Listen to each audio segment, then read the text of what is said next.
Hey guys, welcome to let's learn UPSC. இன்றைக்கி இந்த வீடியோவில் நம்ம இண்டிபெண்டன்ஸ் வித் பார்ட்டிஷன், அதாவது இந்தியாவுக்கு இண்டிபெண்டன்ஸ் எப்படி கிடச்சதுன்னு பார்க்க போகிறோம். ப்ளஸ் பார்ட்டிஷன் எப்படி நடந்ததுன்னு பார்க்க போகிறோம். ஓகேவா? இதுக்கு முன்னாடி வீடியோவில் நம்ம கேபினட் மிஷன், அதுக்கப்புறம் இன்ட்ரீம் கவர்மெண்ட், கான்ஸ்டியூஷன் அசம்பிளி இதெல்லாம் எப்படி ஃபார்ம் ஆச்சுன்னு பார்த்தோம். இப்போ வந்து இண்டிபெண்டன்ஸ் எப்படி நம்மளுக்கு கிடச்சிதுன்னு பார்ப்போம்.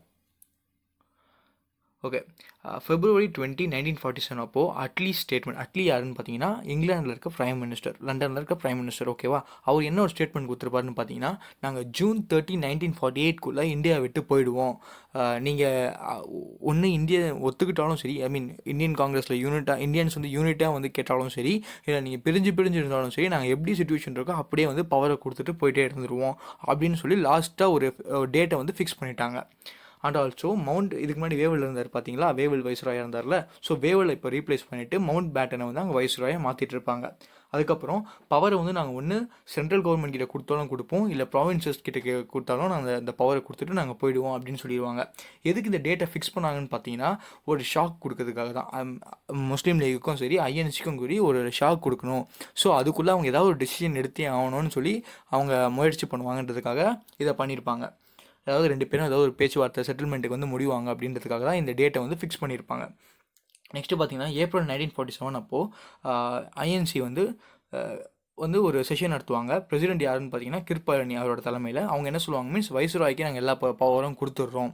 அதை வந்து பார்ட்டிஷன் நீங்கள் வந்து பெங்காலையும் பஞ்சாபையும் ஈக்குவலாக ஃபேர்லியாக வந்து இப்போ பார்ட்டிஷன் பண்ணிவிடுங்க நீங்கள் அப்படின்னு சொல்லி அவங்களுக்கு பொறுப்பை கொடுத்துருவாங்க. ஸோ மவுண்ட் பேட்டருக்கு பார்த்தீங்கன்னா பிரிட்டிஷ் வந்து நிறைய பவர் கொடுத்துருப்பாங்க. ஏன்னா நீங்கள் அந்த டைம்லேயே வந்து நீங்கள் எந்த டெசிஷன் வேணால் எடுத்துகிட்டு நீங்கள் வந்து நீங்கள் பண்ணலாம், ப்ரொசீஜ் பண்ணலாம் அப்படின்னு சொல்லி சீக்கிரம் நீங்கள் முடிச்சுட்டு சீக்கிரம் பிரிட்டிஷ்க்கு திரும்பிடுங்க அப்படின்னு சொல்கிற மாதிரி மவுண்ட் பேட்டருக்கு நிறைய பவர் கொடுத்து அனுப்பிச்சிருப்பாங்க. நெக்ஸ்ட்டு பார்த்தீங்கன்னா மவுண்ட் பேட்டன் என்னென்ன சொல்லுவார்னு பார்த்தீங்கன்னா, நான் இமிடியேட்டாக இப்போது உங்களுக்கு பவர் ட்ரான்ஸ்ஃபர் பண்ணி, அதாவது டொமினியன் ஸ்டேட்டஸ்க்கு உங்களுக்கு கொடுத்துட்றேன், இந்தியன்ஸுக்கு டொமினியன் ஸ்டேட்டஸ் கொடுத்துட்றேன். அதுக்கப்புறம் வந்து அதாவது டொமினியன் ஸ்டேட்டஸ் மீன்ஸ் இப்போ டொமினியன் ஸ்டேட்டஸ் உங்களுக்கு கொடுத்துட்றோம், ரியல் பவரை கொஞ்சம் நாள் கழிச்சு கொடுக்குறோம் அப்படின்னு சொல்லிடுவாங்க. பட் இதுக்கு முன்னாடி வரைக்கும் டொமினியன் ஸ்டேட்டஸ் வந்து இந்தியன்ஸ் ஒத்துக்காதவங்க, ஐஎன்சி ஒத்துக்காதவங்க இப்போ ஏன் ஒத்துக்கிறாங்கன்னு பார்த்தீங்கன்னா, இது வந்து இந்த ப்ராசஸ் இருக்குல்ல, இந்த பவர் ட்ரான்ஸ்ஃபர் ஆகிற ப்ராசஸ், இண்டிபெண்டன்ஸ் கிடைக்கிற ப்ராசஸ், அப்புறம் பார்ட்டிஷன்லாம் இருக்குல்ல, இது வந்து கொஞ்சம் சீக்கிரமாக ஸ்மூத்தாக பண்ணி முடிக்கும். அது இல்லாமல் நம்மளுக்கும் கொஞ்சம் எக்ஸ்பீரியன்ஸ் கிடைக்கும்ன்ற ஒரு காரணத்துக்காக, ஏன்னா கன்ஃபார்ம் ஆகிடுச்சு, இண்டிபெண்டன்ஸ் கொடுக்க போகிறோன்னு கன்ஃபார்ம் ஆகிடுச்சு. ஸோ அதுக்குள்ளே நம்ம கொஞ்சம் எக்ஸ்பீரியன்ஸ் எடுத்துக்கலாம் அப்படின்றதுக்காக இப்போ டொமினியன் ஸ்டேட்டஸை வந்து ஐஎன்சி ஒத்துப்பாங்க. நெக்ஸ்ட்டு பார்த்தீங்கன்னா பஞ்சாப் அண்ட் பெங்கால் வந்து லெஜிஸ்லேட்டிவ் அசம்பிளியில் வந்து 2 குரூப்பாக இந்துஸ் அண்ட் முஸ்லீம்ஸ்னு பிரிஞ்சு அங்கே வந்து பார்ட்டிஷனுக்கு ஓட்டு எடுப்பாங்க. பார்ட்டிஷன் பண்ணலாமா வேணாமான்னு சிம்பிள் மெஜாரிட்டி வச்சு ஓட்டு எடுப்பாங்க. அண்ட் பார்த்தீங்கன்னா பார்ட்டிஷன் பண்ணலான்னு வந்து ஒத்துப்பாங்க எல்லோரும்.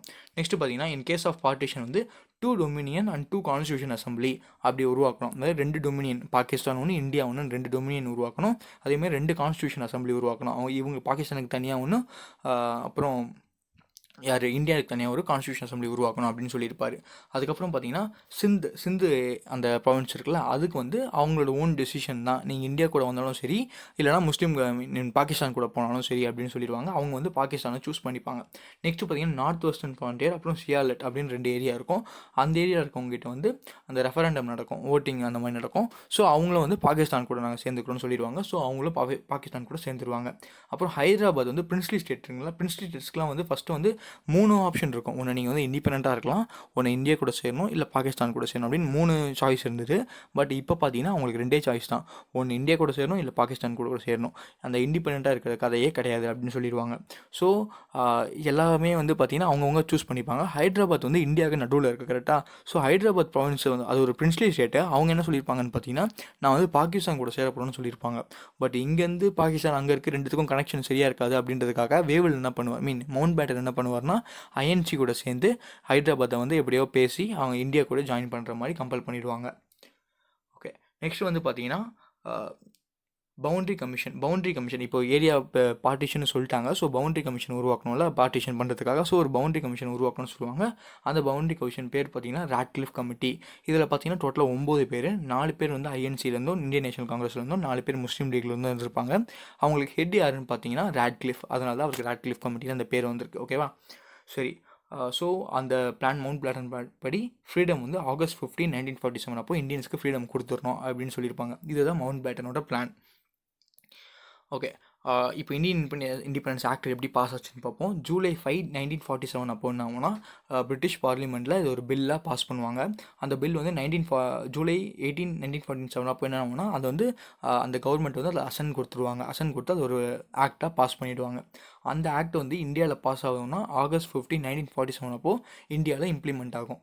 இந்த ஆக்ட் வந்து எப்போ கரெக்டாக இம்ப்ளிமெண்ட் ஆகும்னு பார்த்தீங்கன்னா, இந்த ஆக்ட் என்ன சொல்லுன்னு பார்த்தீங்கன்னா, இந்தியன் இண்டிபெண்டன்ஸ் ஆக்ட் ஆஃப் 1947 வந்து என்ன சொல்லுன்னு பார்த்தீங்கன்னா, 2 இண்டிபெண்டன்ட் டொமைன் வந்து கிரியேட் பண்ண போகிறோம். ஒன்று இந்தியா, இன்னொன்று பாகிஸ்தான். அப்புறம் each should have a governor general, ரெண்டுத்துக்கும் ஒரு கவர்னர் ஜெனரல் இருக்கணும் அப்படின்னு சொல்லியிருப்பாங்க. அப்புறம் நியூ லெஜிஸ்லேச்சர் வந்து உருவாகணும். இதுக்கு முன்னாடி இருக்க லெஜிஸ்லேச்சரை கலைச்சிட்டு புதுசாக 2 லெஜிஸ்லேச்சர் வந்து உருவாகணும் அப்படின்னு சொல்லியிருப்பாங்க. அதுக்கப்புறம் இந்த டிரான்சிஷன் பீரியட் இருக்குல்ல, அவங்களுக்கு கம்ப்ளீட்டாக இண்டிபெண்டன்ஸ் கிடைக்கிற அந்த டிரான்சிஷன் பீரியட் வரைக்கும் நீங்கள் கவர்மெண்ட் ஆஃப் இந்தியா ஆக்ட் 1935 தான் ஃபாலோ பண்ணணும்னு சொல்லியிருப்பாங்க. அதுக்கப்புறம் பார்த்தீங்கன்னா ஆகஸ்ட் 14 மிட் நைட்டில் தான் வந்து இந்த ஆக்ட் வந்து பாஸ் ஆகும். ஓகேவா? மிட் நைட் மீன்ஸ் ஆகஸ்ட் 14 பாகிஸ்தானுக்கு இண்டிபெண்டன்ஸ் கிடைக்கும். ஜின்னா வந்து அங்கே வந்து கவர்னர் ஜெனரலாக இருந்துப்பார். இந்தியாவுக்கு பார்த்தீங்கன்னா ஆகஸ்ட் 15 வந்து இந்தியாவுக்கு வந்து இண்டிபெண்டன்ஸ் கிடைக்கும். இந்தியாவில் வந்து பார்த்தீங்கன்னா மவுண்ட் பேட்டன் தான் கவர்னர் ஜெனரலாக இருந்துப்பார். ஆக்சுவலாக மவுண்ட் பேட்டன் என்ன நினச்சிருப்பாருன்னு பார்த்தீங்கன்னா, நம்மளே 2 டொமினியனுக்கும் நம்ம தான் வந்து இதுவாக இருக்க போகிறோம், ஐ மீன் கவர்னர் ஜெனரலாக இருக்க போகிறோம். ஸோ 2 முடிவுமே நம்ம தான் எடுக்க போகிறோம். ஸோ ஏதாவது எந்த பிரச்சனையும் வராமல் நான் பார்த்துப்பேன் அப்படின்ற ஒரு கான்ஃபிடென்ட்டில் தான் மவுண்ட் பேட்டன் இருந்திருப்பார். பட் கடைசி நேரத்தில் என்ன ஆகும்னா ஜின்னா வந்து அடம் பிடிச்சி நான் தான் வந்து கவர்னர் ஜெனரலாக இருப்பேன்னு சொல்லி அவர் வந்து பாகிஸ்தான் கவர்னர் ஜெனரல் ஆகிடுறாரு. இந்தியாவில் பார்த்தீங்கன்னா மவுண்ட் பேட்டன் வந்து கவர்னர் ஜெனரல் ஆகிடுறாரு. ஸோ வந்து பார்ட்டிஷன் வந்து இப்போது பிரிச்சாச்சு. ஓகேவா? ராட்க்ளிஃப் கமிட்டி வந்து பிரிச்சாச்சு, இது பாகிஸ்தான் இதுன்ட்டு. ஸோ அங்கே வந்து ரொம்ப பெரிய பிரச்சனை நடக்குது. நம்மளுக்கே தெரிஞ்ச மாதிரி இப்போ இந்தியா பாகிஸ்தான் இப்படி அடிச்சிக்கிறோன்னா அதுக்கு ரீசனே வந்து இந்த பார்ட்டிஷன் தான். அங்கே இருக்க மக்களை இவங்க அடித்து இந்த சைடு அனுப்புகிறாங்க, இங்கே இருக்க மக்களை, ஐ மீன் இந்தியாவில் இருக்க மக்களை இந்தியன்ஸ் அடித்து பாகிஸ்தானுக்கு அனுப்புகிறாங்க. ஸோ இந்த மாதிரி பெருசாக ஒரு பெரிய பார்ட்டிஷனாக ஒரு பெரிய ஸ்ட்ரகிளாக நடக்குது. அது ஆக்சுவலாக இது எதனால் இது இவ்வளோ பெருசாக ஆச்சுன்னு பார்த்தீங்கன்னா, மவுண்ட் பேட்டன் வந்து ரொம்ப குயிக்காக வந்து இந்த ப்ராசஸை முடிச்சிட்டாரு. பிரிட்டிஷை பொறுத்த வரைக்கும் சீக்கிரம் முடிச்சுட்டு வரணும்னு சொன்னதால் அவர் வந்து இந்த விஷயத்தை வந்து நிறுத்தி நிதானமாக யோசிச்சுலாம் பண்ணவே இல்லை.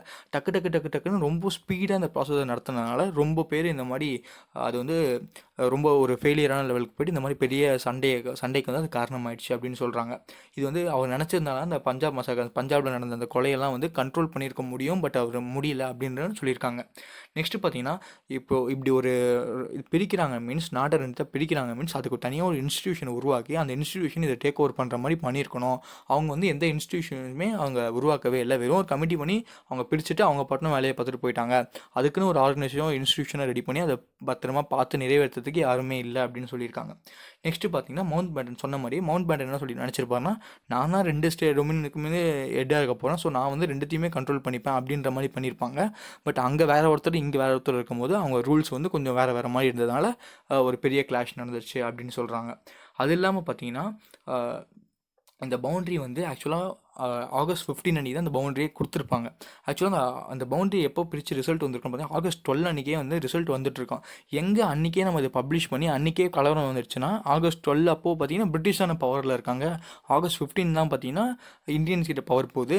ஸோ அங்கே ஆகஸ்ட் 12 முன்னாடியே பிரிட்டிஷ் இதை சொல்லியிருந்தாங்கன்னா அந்த பிரச்சனை காரணம்லாம் பிரிட்டிஷ் தலையில் விழுந்துருமோன்றதுக்காக அவங்க அதை சொல்லாமல் தட்டி கழித்து ஆகஸ்ட் 15 சொல்லியிருக்காங்க. ஸோ இது எல்லாமே தான் வந்து இந்த பிரச்சனையில் தப்பிக்கணுன்றதுக்காக பிரிட்டிஷ் இப்படி பண்ணியிருக்காங்க. ஸோ இது எல்லாமே வந்து என்ன பண்ணியிருக்குன்னா பார்ட்டிஷனை வந்து ரொம்ப பெரிய ஒரு விபத்து மாதிரி ஆக்கியிருக்கு. ஓகே ஃப்ரெண்ட்ஸ், நம்ம இப்போது இந்தியன் இண்டிபெண்டன்ஸ் ஆக்டையும் பார்த்தாச்சு, பார்ட்டிஷன் ஆஃப் இந்தியாவும் பார்த்தாச்சு.